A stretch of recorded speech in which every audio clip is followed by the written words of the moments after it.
Hi everyone, I'm Grace. I work as a teacher and live in the United States with my cat. Today is special because it's my husband's birthday, and I'm baking a cake for him. I really miss him, but thinking about our wonderful memories makes me feel better. After baking his favorite cake, I sat on the couch with our wedding album and remembered a conversation we had. Grace, can you believe we are finally married? Ethan asked. I know, it seems like just yesterday when you talked to me on Rose Day, I replied. Don't make me feel shy now, we were so young back then, he said. That memory took me back 12 years to our school days. Hey Grace, you know today is a pretty special day, right? Ethan said. Let me guess, International Pancake Day. I joked. No, it's Rose Day, the day we showered each other with roses and all that mushy stuff, he explained. So, on here is a rose for you. Wow, Ethan, you really shouldn't have, but I'll take it, I said. Wait, there's more. We've been friends for ages and maybe it's time we upgraded our status to, super duper buddies.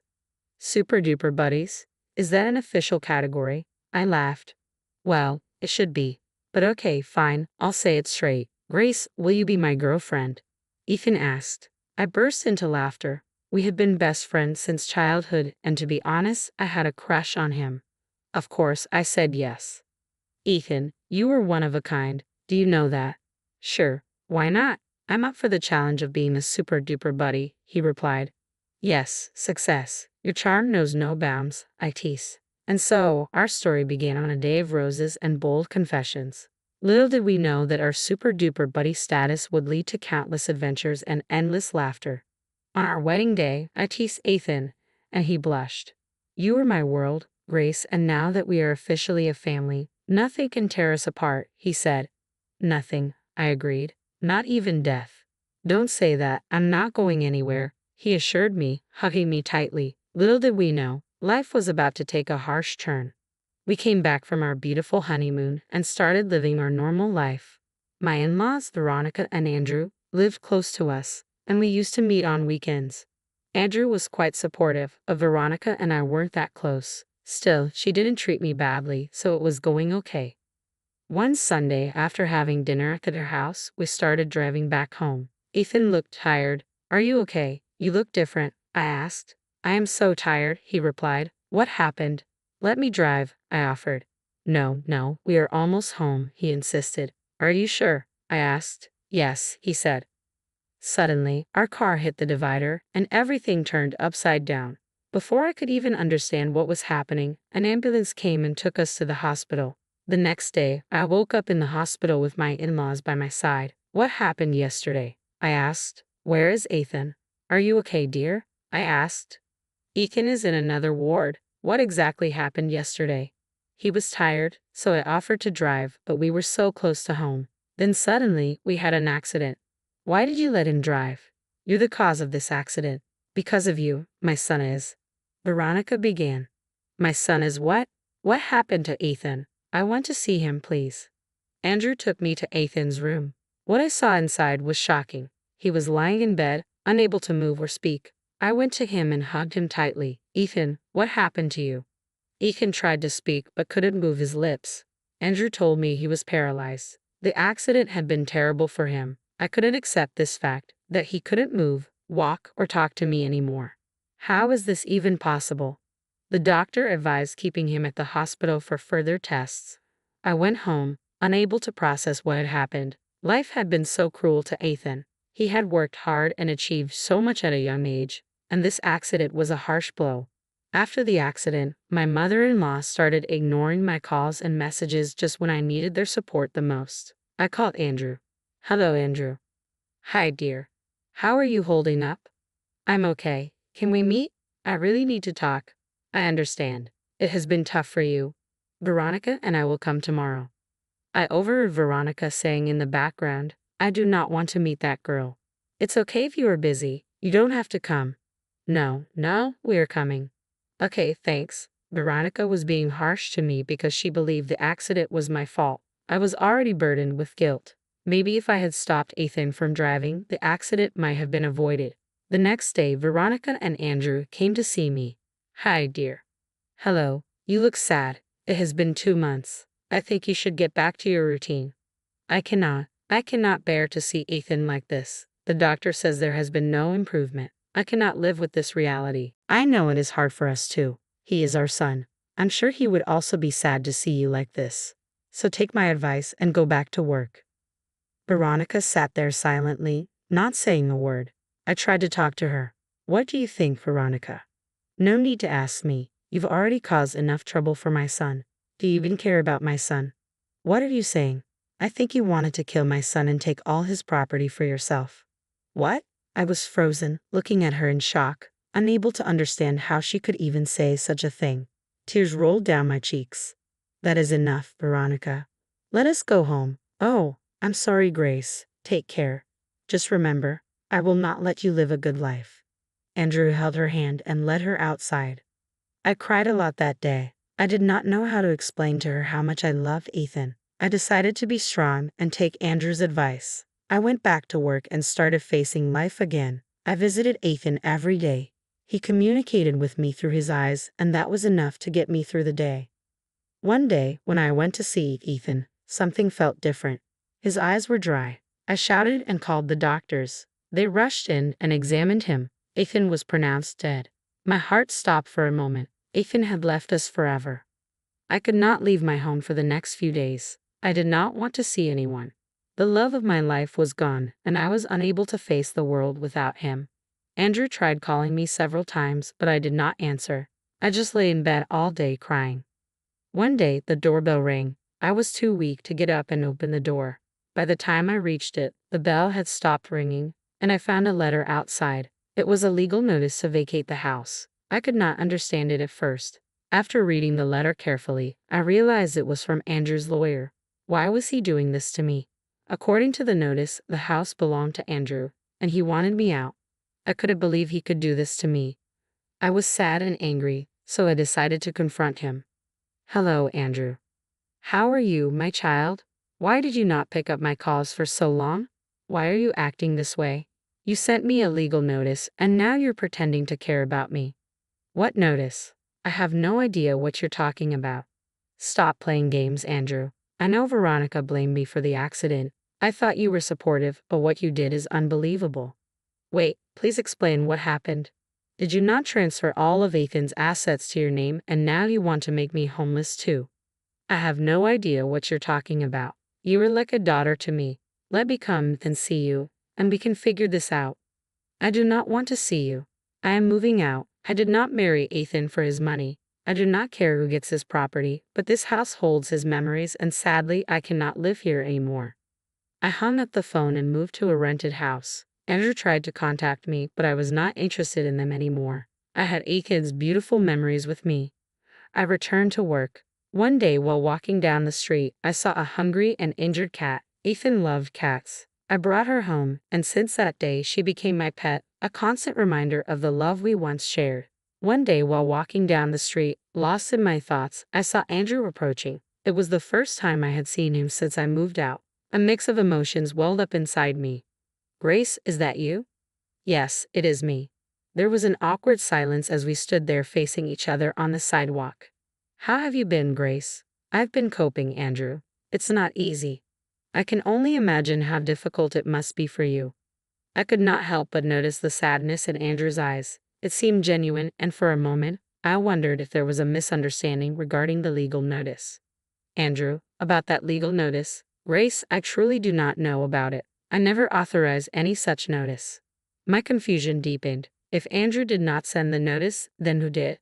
"I do not understand. If it was not you, then who sent that notice?" "I wish I knew. I've not been involved in any legal proceedings after my retirement. I want you to know, Grace, that I have always considered you a part of our family." "Then why did Veronica say those things to me, accusing me of wanting Ethan's wealth?" Andrew sighed, looking pained.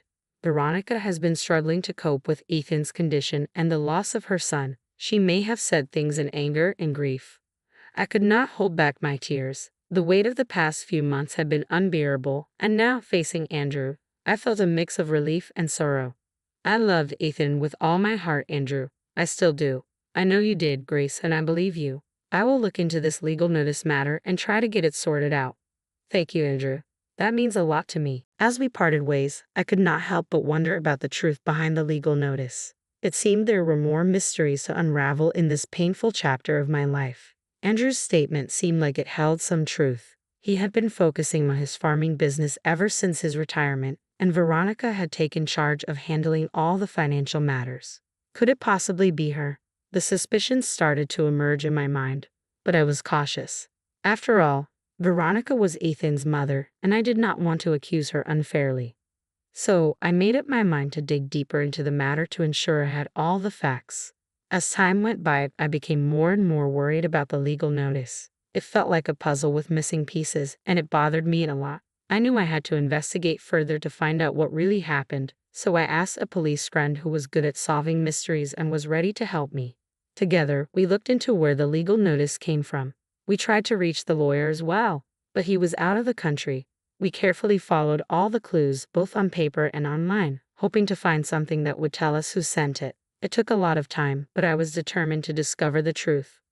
Finally, after weeks of searching, my friend managed to get a recording of a conversation between Veronica and the lawyer. We also found a digital trail that pointed to Veronica. The proof was clear. Veronica had sent the legal notice, and it seemed that Andrew did not know about it. She had played well by transferring all the assets to Andrew's name so that no one would doubt her. I was sad and surprised by how much she disliked me. I went to Veronica's house when Andrew was not there because I wanted to talk to her alone first to see if she would tell the truth. I rang her doorbell. "Why are you here?" "I did not want to see you. It would be better if you leave." I did not pay attention to her and walked in, sitting on the couch. "This is also my father-in-law's house. You cannot just kick me out. You caused our son's death, and we do not consider you part of our family anymore." "Please be polite, Veronica. You will not have much to say in a few minutes." "What do you mean?" I could see the apprehension in Veronica's eyes, a sense that she knew her secret was on the verge of being exposed. "I've been trying to understand why that legal notice was sent. I needed to know the truth." "What notice?" "The one because of which I had to leave our house." "I don't know what you're saying. I don't understand these legal things." "Oh, really? Do you know Mr. Johnson, the lawyer?" "No, I don't." "Try harder to remember." "I told you, Grace, I had nothing to do with it." "Your denials won't work anymore, Veronica. I have concrete evidence that you sent the notice." "What do you have?" I played the audio recording of a conversation between the lawyer and Veronica. Veronica's face paled as she realized the gravity of the situation. She shifted uncomfortably in her chair. "How did you?" "I had help, Veronica. The truth was bound to come out eventually." "Grace, you were smarter than I expected. So now that you know it was me and that I don't want you to have Ethan's assets, why are you here? Just leave my house." "I'm glad you accepted the truth, Veronica. The truth is, I loved Ethan with all my heart, and his assets are not just property to me. His memories lie in all those things. We can share his assets. I do not want to share anything belonging to my son with his killer." Before I could respond, I heard Andrew's voice. "Shut up, Veronica. You have said enough." Veronica and I looked back in shock. Andrew was already home and had heard everything. I didn't want Andrew to know about the matter so soon. I wanted to settle it with Veronica first. Unfortunately, he heard everything and he looked hurt. "Andrew, you went to the farmer's market. How did you come back so soon?" "I forgot my wallet, but I'm glad I came home. Otherwise, I would have never understood what you have done." "It's not like that. I can explain." "Oh, so you have an explanation. Please explain what you have done. I never thought my wife would keep me in the dark." "Actually, I got insecure about Ethan's property and wanted it to be safe with us. Grace is his wife. You know, after Ethan, the property belongs to her." "No, I never wanted her to be his wife, but Ethan was crazy for her. I didn't want him to dislike me because I was refusing his marriage." "Why do you have so many issues with Grace? She is the purest soul." "I knew she was not good for Ethan, and look, because of her, Ethan left us." "Stop it, Veronica. You said I am responsible for my husband's death, and since that day, I have been dying inside every day. But let me make it clear, I was not the reason for the accident. It was just bad timing." "Whatever. I never wanted you to be in his life. And now that Ethan is not here, I do not want you to enjoy his property." "Why did you transfer everything into my name?" "Because I did not want to seem bad in your eyes. If I transferred the assets to my name, you would have supported Grace and given her everything back." "It's not about Ethan. I know you, Veronica. You were being selfish. Have you forgotten your past mistakes?" I gave you a fair chance, and you were repeating the same things again. Past mistakes. I never told this to Ethan or you, but today, the day when we were newly married, Veronica claimed my parents' property and threw them out of the house, making it seem like I was the one responsible. Today she did the same with you. That was so evil. I cannot believe this. She created misunderstandings between me and my parents. They never spoke to me again, but despite that, I gave her a chance and continued our marriage. But it looks like she will never understand. I have made my decision. I cannot continue like this. I'm going to file for divorce. Divorce? Are you serious, Andrew? Please, let's talk about this. We can work things out. Grace and I have been through too much, and I cannot ignore your secrets and lies any longer. It's not healthy for any of us. Please don't do this to me, Andrew. Where will I go? Don't ask me. My decision is final. Veronica sat down in disbelief. The tension in the room was heavy. I never imagined something like this would happen. I know I messed up by transferring the assets. I did it out of fear. I was scared that if I didn't, Grace would take everything and leave us with nothing. Veronica, I never wanted any of this. I didn't even know about the assets until now. Ethan loved you, and I didn't want to come between you. Enough explanation, Veronica. Just get out of my house. I'll see you in court. Veronica started crying, but she understood that nothing was going to work out. After some time, she left home. Andrew, I didn't want to create problems between you and Veronica. I didn't want to be the cause of more tension in your marriage. This is not your fault, Grace. This is just a reflection of her actions. Andrew, I'm so sorry for everything. You don't have to say sorry. You have lost everything. You're like a daughter to me, and I have decided something for you. What is it? I'm giving you half of my assets. No, I didn't do all this to get property. I just wanted Veronica to realize her mistakes. But I want you to keep it, Grace. We're connected through Ethan's memory, and I'm sure he wants you to have a home. As I remember Ethan and me living in our beautiful house, tears came into my eyes. Thank you so much, Andrew. You were like a daughter, Grace. Feel free to call me whenever you need anything. Sure. I went home. My revenge had been served, and Veronica got a punishment for what she did. I was back home. I knew it would not be easy to live without Ethan, but I was determined to rebuild my life and find a way to honor Ethan's memory with love.